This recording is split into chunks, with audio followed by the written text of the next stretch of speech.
Et mon invité aujourd'hui, le docteur Gilles Besnénou. Docteur, bonjour. Bonjour. Alors que les choses soient claires, vous êtes médecin ORL et ce n'est pas spécifiquement en cette qualité que nous vous sollicitons aujourd'hui sur Radio J, même si cela a du sens bien sûr, mais plutôt parce que il y a quelques mois, vous avez décidé de lancer avec vos équipes un groupe Facebook devenu désormais incontournable qui comptabilise près de 30 000 abonnés. Il s'intitule Coronavirus Covid-19. L'équipe du docteur Gilles Besnénou vous répond. C'est sur Facebook donc. Et tout d'abord, expliquez-nous cette motivation. Alors, nous avons d'abord ouvert ce groupe le 14 mars 2020, c'est-à-dire la veille du confinement. Donc, c'est un groupe qui a maintenant 1 an et demi. Et la motivation, c'était en fait de répondre aux questionnements des gens devant une maladie nouvelle qui s'annonçait et une épidémie qu'on a senti arriver avec une grande force. Et on a été un peu prémonitoire dans le sens où on a senti qu'il y avait une certaine crainte chez les personnes, chez les gens, et que cette crainte nécessitait une réponse. Et donc, avec un ami informaticien, il m'a conseillé d'ouvrir un groupe. Et cet ami, c'est Rudy Sada, qu'il faut rendre hommage, parce que c'est lui qui a ouvert le groupe avec moi. Et il m'a dit qu'il fallait qu'on s'occupe d'entraider nos concitoyens et d'essayer de répondre à leurs questionnements qui allaient arriver et qui n'ont pas cessé depuis 1 an et demi. Voilà. Alors Donc c'est un justement, groupe d'entraide. C'est un groupe d'entraide où les gens posent leurs questions et on leur répond de manière objective et de manière le plus honnête possible et avec une information médicale, bien sûr, que je vais puiser dans toutes les revues médicales qui sortent et qui sont très fournies en ce moment. Depuis 1 an et demi, vous savez qu'il y a eu plus de 20 000 publications médicales qui sont sorties sur le Covid. Et donc, il faut faire le tri entre tout ça. Et c'est un peu mon rôle dans ce groupe, de faire le tri des informations médicales et de les rapporter à nos membres. Et je pense que c'est de manière la plus objective possible. Et je pense que c'est ce qui a donné confiance aux gens. Et on a vu affluer rapidement 10 000 personnes en un mois, puis 15 000, puis 20 000, et maintenant on est à 30 000. Alors Et ce groupe justement, fonctionne très bien. j'avais envie aujourd'hui de répondre avec vous à quelques interrogations de tout à chacun et de me faire un peu, si vous le voulez bien, l'avocat du diable pour répondre aux Allez-y. antivax par la même occasion. Et donc j'en profite pour vous poser cette première question, docteur, qui m'appartient. N'est-on pas en train de faire un peu fausse route avec cette question de troisième dose? On a vu le cas d'une femme de 52 ans hospitalisée dans un état grave après une troisième dose de vaccin en Israël ce week-end. Ne vaudrait-il pas plutôt exhorter les gens à faire un test d'anticorps pour savoir s'ils ont les défenses pour lutter contre le coronavirus ou pas?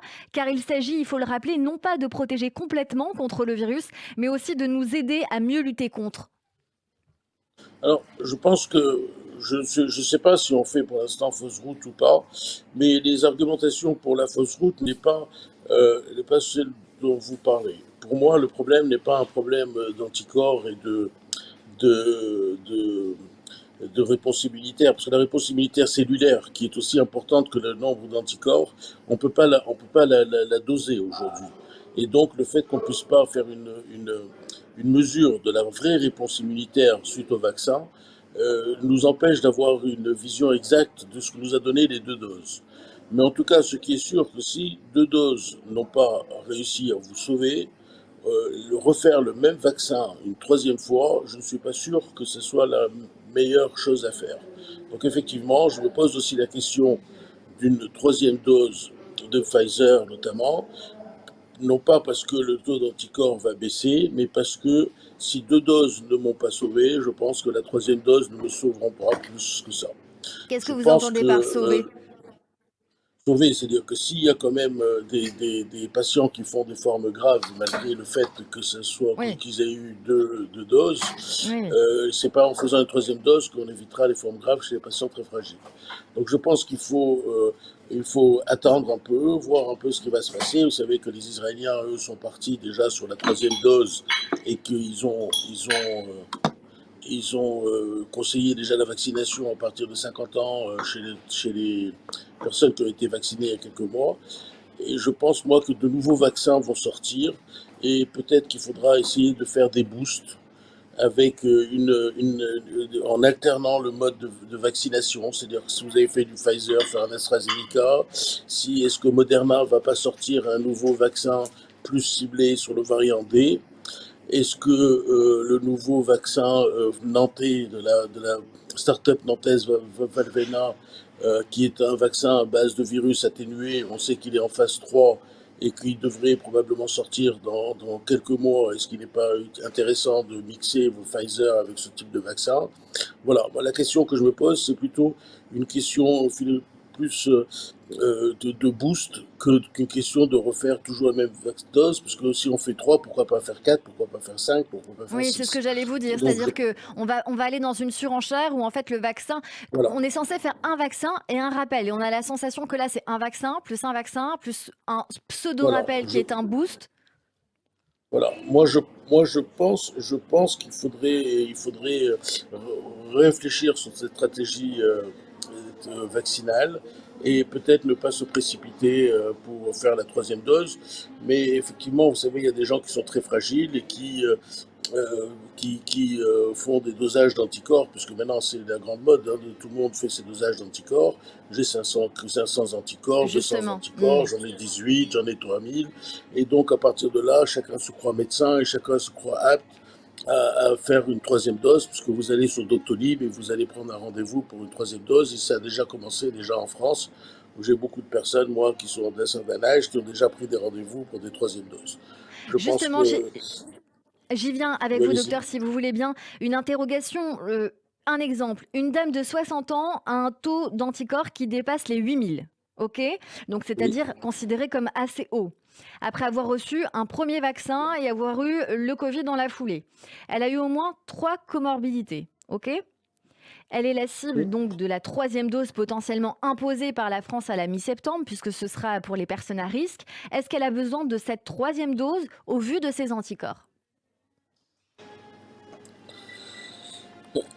Au vu des... Je vous ai déjà dit hein, que le nombre d'anticorps n'est pas le reflet complet de l'immunité que vous avez envers cette maladie. Donc le fait quand même que vous avez eu un nombre d'anticorps assez élevé, parce que c'est assez élevé, c'est assez rassurant. Mais est-ce qu'elle a besoin ou est-ce qu'elle n'a pas besoin? Après, c'est très difficile quand un gouvernement, quand des sociétés savantes préconisent de faire une troisième dose aux personnes fragiles qui ont eu déjà 2 doses, même s'ils ont des anticorps assez élevés, il est très difficile pour la personne lambda d'aller à l'encontre de ça.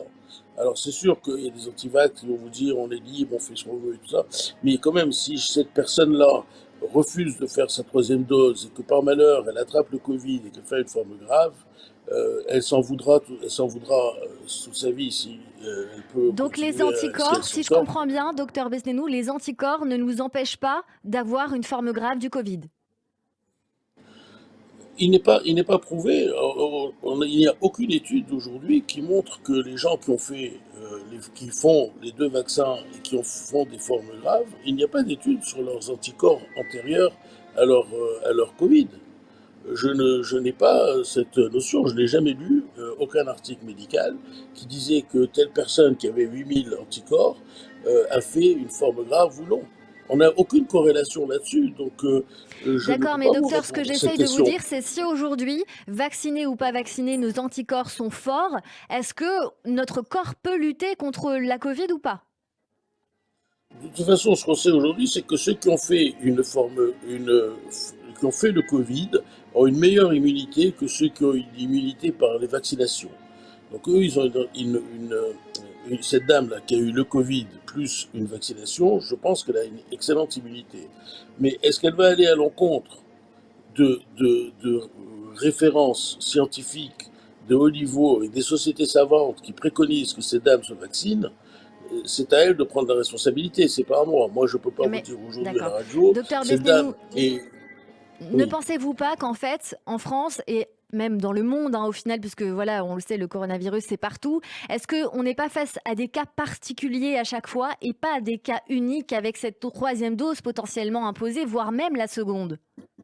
madame, le problème du coronavirus, c'est un problème de nombre. On ne peut pas raisonner en individualité. Nous sommes obligés de raisonner en nombre. Il y a trop de cas, il y a des millions de cas, on ne peut pas raisonner au cas par cas. On est obligé de faire des statistiques et de raisonner en data.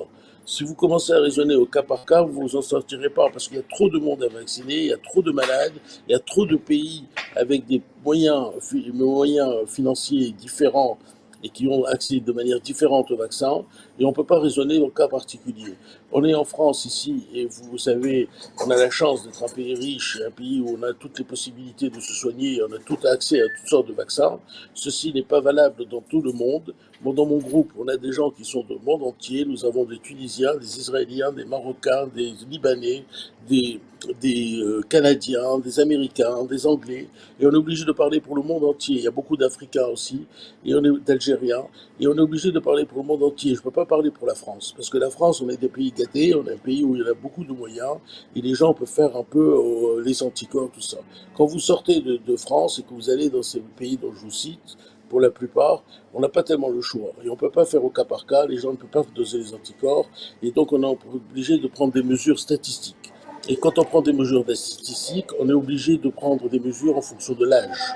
Et à partir de là, on est obligé, à partir de 60 ans ou 65 ans ou 70 ans en fonction des pays, parce que vous avez l'Afrique qui est des pays beaucoup plus jeunes, et donc les gens sont vaccinés plus jeunes, le, les réponses à amener aux patients sont des réponses statistiques et non pas des réponses individuelles. Vous ne pouvez pas parler de cas particuliers pour cette C'est compliqué. pathologie qui touche des millions et des millions de gens. Voilà. J'entends bien. Une dame sur votre groupe hier soir a posé cette question. Bonsoir, est-ce qu'on prévoit en France une troisième dose de vaccin? Et si on a 2 doses Pfizer, peut-on demander une troisième dose Moderna qui apparemment est plus résistible aux variants Delta? Donc 2 questions en une. Alors, le problème, pourquoi aussi je suis un peu réticent de faire une troisième dose de Pfizer comme il est aujourd'hui, parce que le Pfizer et le Moderna ont été réalisés sur la base du virus initial, originel, c'est-à-dire le virus qui était en mars 2020.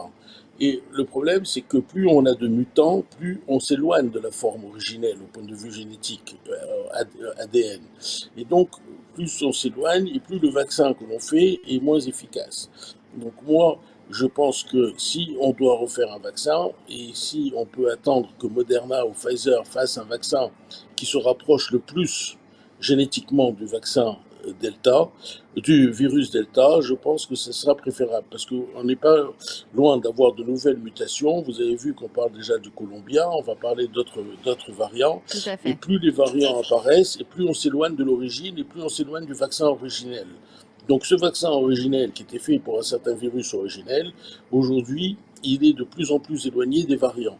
Et donc, c'est ce qu'avait promis Moderna, et je ne vois pas pourquoi ils ne l'ont pas encore, on n'en entend pas beaucoup parler, c'est ils étaient proches déjà il y a quelques mois de faire un vaccin avec comme spike, la ligne spike, vous savez, la protéine spike, c'est la protéine pathologique, Mhm. et qui change avec les mutations, et il devait avoir une protéine spike qui se rapprochait le plus du variant Delta. Et je pense que c'est ça qui est intéressant, parce que plus on se rapprochera de Delta, plus on se rapproche des nouveaux variants qui arriveront. Et donc, il nous protégera mieux des nouveaux variants. Tandis que là, plus on fait du Pfizer original, et plus on est loin des nouveaux variants. Et donc, à C'est la pour fin, il ça ne que nous protégera pas du C'est tout. pour ça que vous nous avez expliqué tout à l'heure que il y a fort à parier que de nouveaux vaccins arrivent pour pouvoir nous protéger contre ces futurs variants, en plus des anciens vaccins. C'est bien cela. C'est bien cela, et en plus, vous savez, le vaccin nantais, là, qui a été sponsorisé par l'Angleterre, le Valneva, est un virus atténué, c'est-à-dire c'est un virus comme la variole, quoi. C'est un vaccin, je veux dire, qui est comme la variole, c'est-à-dire que on prend le virus du Covid, on l'atténue et on l'injecte. Donc, si vous voulez, on fait une immunité pas seulement contre la protéine spike, comme dans les virus à ADN, comme les vaccins ADN, mais on fait une immunité contre toutes les protéines du virus. Et donc, on a une meilleure immunité qui va se créer et on aura une meilleure réponse immunitaire. On se rapprochera des vaccins comme on faisait auparavant. Voilà, donc je Docteur pense que ce sera Destinou, intéressant. 2 dernières questions à vous poser de façon plus globale. Comprenez-vous les antivax dans la rue et que pourriez-vous leur dire pour les convaincre de se faire vacciner? Alors, vous savez, nous, ce groupe, ça marche parce que on entend tout le monde. On n'est pas fermé, on entend tout le monde. Hmm. Et dans ce groupe, il y a beaucoup d'antivax et ils ont la parole et elle est libre, on censure personne et on les écoute et on les entend. D'ailleurs, vous savez, moi-même, sur la troisième vaccination, vous avez vu, je suis pas un antivax, mais je suis pas pour forcément, quoi. Donc, il faut entendre les gens, il faut les écouter. Mais le problème, c'est que c'est un problème qui qui est mondial et c'est une question de nombre. Il y a trop de morts et on a vu aujourd'hui que malgré tout, que quand vous avez été vacciné, vous avez quand même 10 fois moins de chances de faire une forme grave et de mourir que quand vous n'êtes pas vacciné. Et donc, quand les antivax disent que c'est un vaccin qui n'a pas eu le temps d'être expérimenté, quand vous voyez le virus Ebola, quand ils ont fait le vaccin contre le virus Ebola, vous savez que le Ebola était une maladie extrêmement mortelle, puisque tous ceux qui l'avaient mouraient, il y avait 100% de morts. Donc, ils n'ont pas attendu aussi 3 ans d'expérimentation du vaccin pour vacciner toute l'Afrique. Ça a été validé en très peu de temps, comme pour le Covid. Et le vaccin Ebola, c'était un vaccin à ARN aussi. Donc, si vous voulez, ce n'est pas une première. Ils disent que cette technique d'ARN est une technique nouvelle. L'ARN, on la connaît depuis 30 ans. Ça fait 30 ans que les médecins, au niveau cancérologie, au niveau vaccinologie, se travaillent avec l'ARN. Ils savent parfaitement la manipuler. Le vaccin Ebola a été un vaccin ARN réalisé par Johnson Johnson et ça a sauvé une partie de l'Afrique parce que c'était une maladie aussi grave, voire plus grave que le Covid. Parce que tout le monde Merci en beaucoup. meurt. Merci beaucoup, docteur Gilles Besnénou, d'avoir été notre invité aujourd'hui sur Radio Chi. Et je rappelle que vous êtes médecin ORL à l'origine du groupe Facebook Coronavirus Covid-19. L'équipe du docteur Gilles Besnénou vous répond. Très belle journée à vous. Merci à vous. Au revoir.